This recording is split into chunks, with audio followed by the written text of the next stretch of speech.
دنیا کو کیسا پایا کہ کچھ دن سکھ کے، کچھ دکھ کے، کچھ مر رہے ہیں، کچھ پیدا ہو رہے ہیں۔ اگر مرے نہیں تو رہنے کی جگہ نہ ملے، اور اگر پیدا نہ ہو تو دنیا میں انسان باقی نہ رہیں کہ آپ نے تو بڑا زمانہ پایا، آپ کی کوئی میں چاہت پوری کروں۔ اس نے کہا کر دیں گے۔ اس نے کہا کہ 250 سال دوبارہ دلا دو مجھے، کہ یہ میرے بس کی بات نہیں ہے۔ آج وقت کی قدر نہیں ہے۔ ہم کیسے رات دن لوگ جمے ہوئے ہیں، اپنے اپنے زمینداروں کو پوچھو کیسے جم گئے۔ پتہ ہے اس کو ملازم کو 50,000 کا پتہ ملے گا، بیوی صبح جلدی جلدی کھانا پکا کے دے دی، وہ بھاگا جا رہا ہے ڈیوٹی پر، زمیندار کو آدھی رات کو پانی کھیتوں میں جا رہا ہے۔ دوستو مسئلہ تو یقینوں کے بدل، قرآن کے ہر جملے پر یقین، اللہ تعالیٰ کے ہر فرمان پر یقین، حضور صلی اللہ علیہ وسلم کے ہر ارشاد پر یقین۔ علم ہے عمل نہیں ہے تو ناکام ہو جائیں گے ہم۔ بات سمجھ کے میں جانتا ہوں، جاننا کافی نہیں ہے۔ علم ہے عمل نہیں ہے تو ناکام، اور عمل ہے علم نہیں ہے یہ بھی ناکام ہے۔ عمل حضور کے طریقے پہ نہیں کرتا، اور علم بھی عمل بھی یقین نہیں ہے تو چل نہیں سکتا، اور اخلاص نہیں ہے تو قبول نہیں ہوتا۔ اصل میں زبان کا کلمہ دل میں آ جائے، یقین بدل جائیں، طریقے بدل جائیں۔ آئے دوستو جو رات دن دعوت دے، ہر موقع پر دعوت دے، ہر کسی کو دعوت دے، ہر موقع کسی کو بھی کبھی سست نہیں پڑے، نہ اس کا چلنا رہتا ہے، نہ اس کا سہروزہ رہتا ہے، نہ اس کا مسجد کا وقت رہتا ہے، نہ شب۔ ایک آدمی نے 20 آدمی بھائی شب جمعہ پہ چلنا ہے تمام سے، آج شام شب جمعہ ہے، اللہ تعالیٰ کوئی جائے نہ جائے یہ کبھی محروم نہیں ہو۔ اللہ اس کو اس اللہ کا وعدہ محنت کرنے والوں کے ساتھ، جو ہمارا سے محنت کرتے ہیں، مجاہدے کرتے ہیں، مشقتیں اٹھاتے ہیں، ہم ان کو خاص نور بصیرت عطا فرماتے ہیں، اور دوستوں جنت کی راہیں سجھاتے ہیں۔ جس درجے کی محنت اور قربانی اس درجے کی ہدایت، اور جس درجے کی ہدایت اس درجے کا دین، اور جس درجے کا دین اس درجے کی کامیابی۔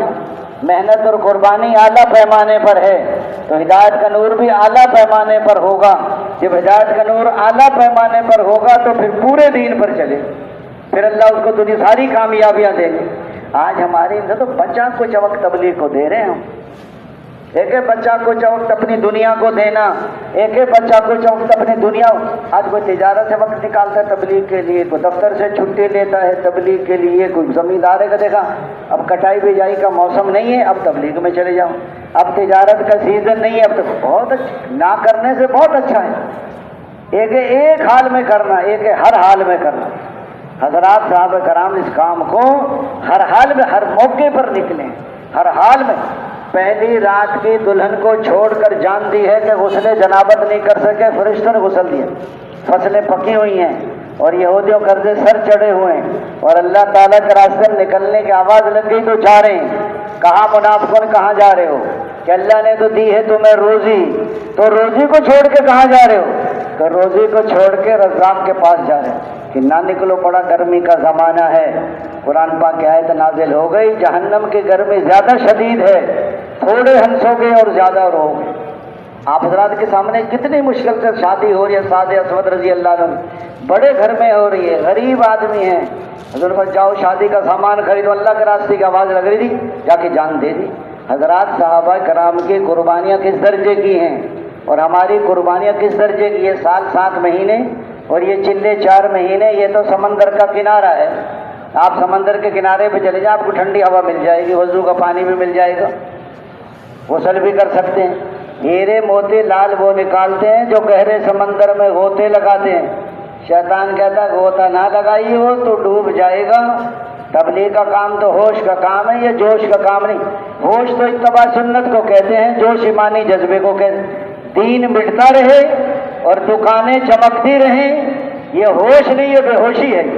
جب محنت اور قربانی ہوگی دین تو بعد میں چمکے گا، اور محنت کرنے والے پہلے چمک جائیں گے، اور جب محنت اور قربانی نہیں ہوگی تو دین بعد میں مٹے گا، اور محنت نہ کرنے والے پہلے مٹ جائیں گے۔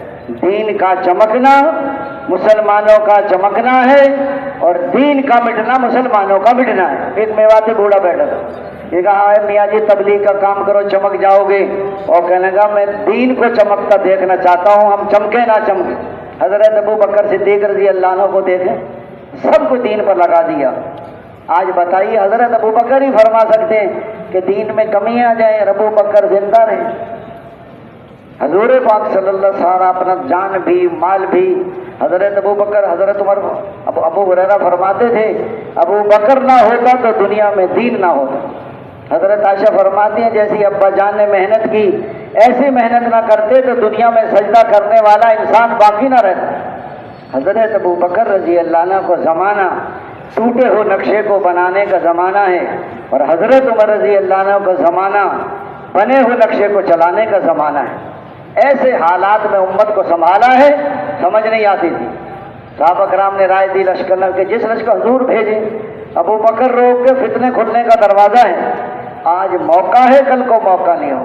یہ سلائی جوانیاں ختم ہو جائیں گی، بڑھاپے موت میں بدل جائیں گے، پھر مرنے کے بعد پچھتائیں گے۔ 4 مہینے یہ وقت، یہ کوئی معمولی وقت ہے۔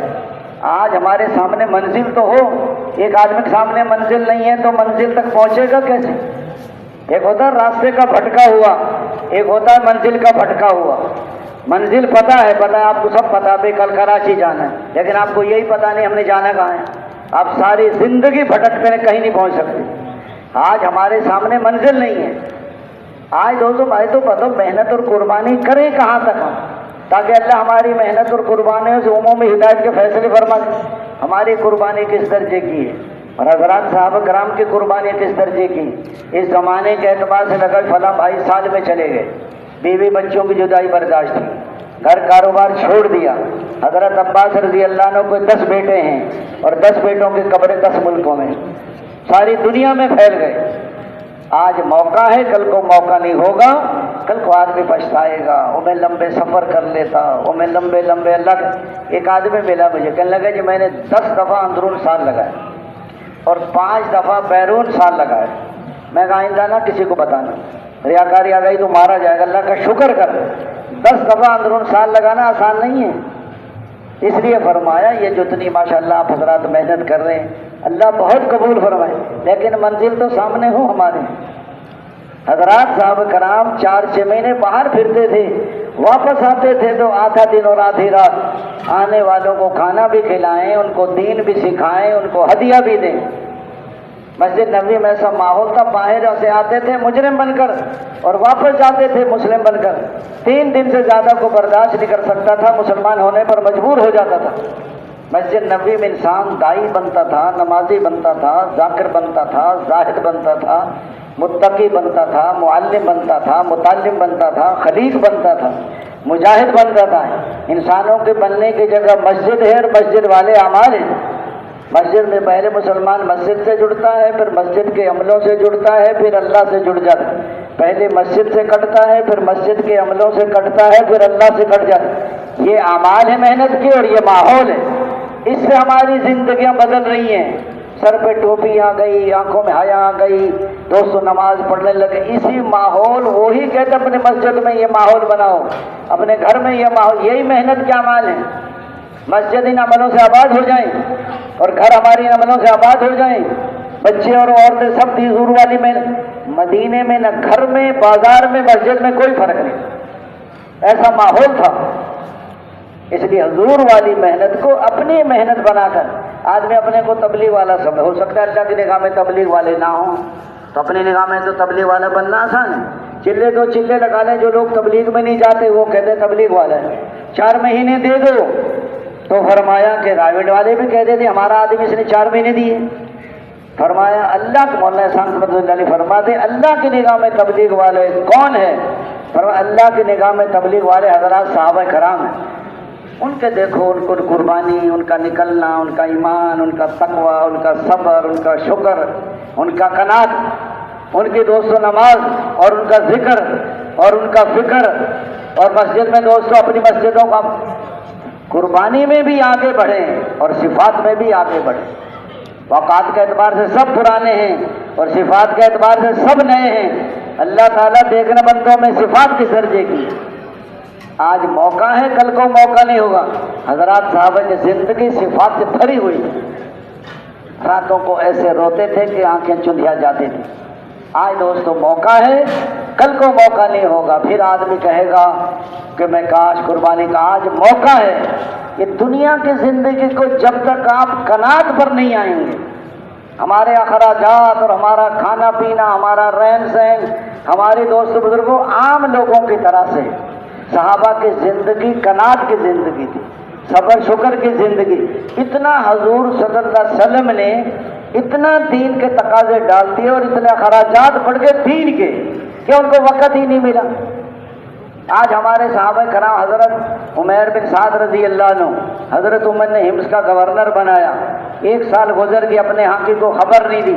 حضرت عمر نے اپنے خادم کو یرفع رضی اللہ عنہ اس کا یرفع ہم نے عمیر بن سعد کو حمص کا گورنر بنایا ہے. انہوں نے اپنے حاکم کو خبر نہیں دی. ایسا لگتا ہے جیسے بہت سارا مال جمع کر کے اپنے گھر بھیج دیا. ایسا کرو، ان کو خبر کرو، ان کو حمص سے مدینے واپس بلاؤ.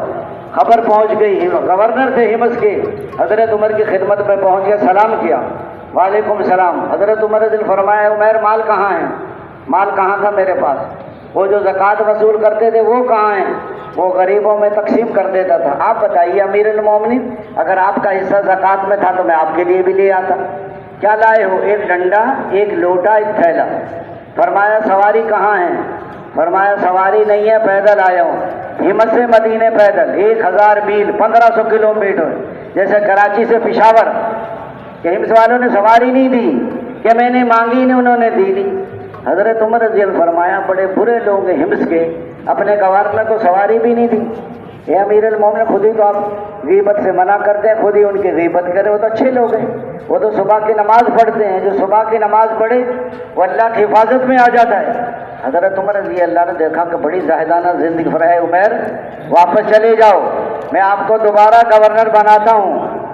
اس نے کہا میں گورنر نہیں بنوں گا. کیوں نہیں بنو گے؟ اس نے کہا میں نے اپنی گورنری کے زور میں آ کر اور زوم میں آ کر ایک عیسائی کو یہ کہہ دیا کہ اللہ تجھے رسوا کرے. اب میں گورنر نہیں بنتا، آپ مجھے اجازت دے دیں، میں اپنے گھر جاتا ہوں. مدینے سے 3-4 میل دور ایک بستی میں ان کا گھر تھا. اجازت لے کر وہاں چلے گئے. حضرت عمر رضی اللہ عنہ نے حضرت حارث رضی اللہ عنہ کو بلایا. اے حارث، عمیر بن سعد رضی اللہ عنہ کو گھر جاؤ اور ان کے گھر جا کر مہمان بنو، تحقیق کرو. ہو سکتا ہے انہوں نے مال کسی اور راستے سے بھیج دیا ہو. اگر ان کے گھر میں مال و دولت فراوانی ہو تو مجھے آ کے بتا دینا، اور اگر ان کے گھر میں فقر و فاقہ تنگی ہو تو فرمایا کہ یہ 100 درہم دینار ان کو دے دینا. حضرت حارث ان کے گھر پہنچے. وہ اپنے گھر کی دیوار کے ساتھ ٹیک لگا کر اپنے کرتے سے جوئیں نکال دے. سفر میں جوئیں پڑ گئی ہوں. انہوں نے سلام کیا، انہوں نے وعلیکم سلام کہا. اس نے کہا حارث ہمارے مہمان بن جاؤ. کہ بہت اچھا. 3 دن ان کے گھر مہمان رہے. 3 دن کے بعد حضرت عمیر بن سعد نے کہا حارث 3 دن سے سارے گھر والے بھوکے ہیں، اتنا ہی کھانا ہوتا ہے جب آپ کو کھلا دیتے ہیں، اس سے زیادہ ہم سے فاقہ نہیں برداشت ہوتا. آپ کسی اور کے مہمان بن جائیں. جب وہ جانے لگے کہنے لگے یہ 100 درہم دینار حضرت عمر نے دیے. فرمایا ضرورت نہیں، 3 دن کا فاقہ ہے پھر بھی ضرورت، لے لو کہ نہیں، لے لو کہ نہیں. اندر سے بیوی نے آواز دی کہ لے لو.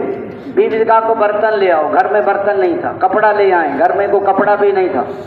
جو بیوی نے کرتا پہن رکھا تھا اس کے نیچے کا حصہ پھاڑا اور باہر وہ کپڑے کا ٹکڑا دیا، اور انہوں نے وہ درہم دینار لیے، باہر کے باہر ہی یتیموں، غریبوں، رشتہ داروں میں تقسیم کر دیے. 1 پیسہ گھر میں نہیں آیا. ہمارا غریب سے غریب آدمی ایسی زندگی نہیں گزارتا کنات کی سادگی کے جذبے. جب ان کو وہ حضرت حارث کو جب کارگزاری سنائی حضرت حارث حضرت عمر کو، امیر مومن کے گھر میں تو 3 دن کا فاقہ تھا، جو آپ نے پیسے دیے تھے وہ بھی میرے سامنے ہی تقسیم ہو گئے. حضرت عمر نے فرمایا عمیر بن سعد کو بلاؤ. ان کو اے عمیر یہ 5.25 من گندم ہے، یہ لے جاؤ. اے امیر ہمیں ضرورت نہیں، ہمارے گھر میں 7 کلو جو ہیں. جب تک اس نے کہا کچھ تو لے جاؤ، کچھ بھی نہیں لیں گے. کہ کچھ تو لے جاؤ، کچھ اچھا کپڑے لے جاؤ، کپڑے بھی نہیں لیں گے. بہت منت خوشامد کی. 2 چادریں لے کر چلے گئے اور 3-4 دن کے بعد اللہ کو پیارے ہو گئے. جب ان کے جنازے کو جنت البقیع میں لائے حضرت عمر رضی اللہ عنہ نے فرمایا لوگوں تمہاری کو چاہت ہے. فرمایا ہر آدمی نے کسی نہ کسی عمل کی چاہت ہے. میرا دل چاہتا حاجیوں کو پانی پلاؤں، کسی نے کسی عمل کی. حضرت عمر نے فرمایا لوگوں میری بھی چاہت ہے کہ مجھے عمیر بن سعد جیسا انسان مل جاتا تو میں اس کو حمص کا گورنر بنا دیتا. دوستو زندگیاں اتنی دین پر کھپے ہیں اور لگے ہیں اور سب کچھ قربان کیا ہے. ایسے فاقے نہیں آئے، وہ کما سکتے تھے. مدینے والے سارے زمیندار تھے اور مکے والے سارے تاجر تھے، وقت ہی نہیں ملا. تو کون کون قربانی کرے گا انشاءاللہ؟ تو اپنی مسجدوں میں جا کے پڑھ جاؤ. اور یہ آج موقع ہے، آج انشاءاللہ مغرب کے بعد ترتیب بنے گی ملکوں کی جماعتوں کی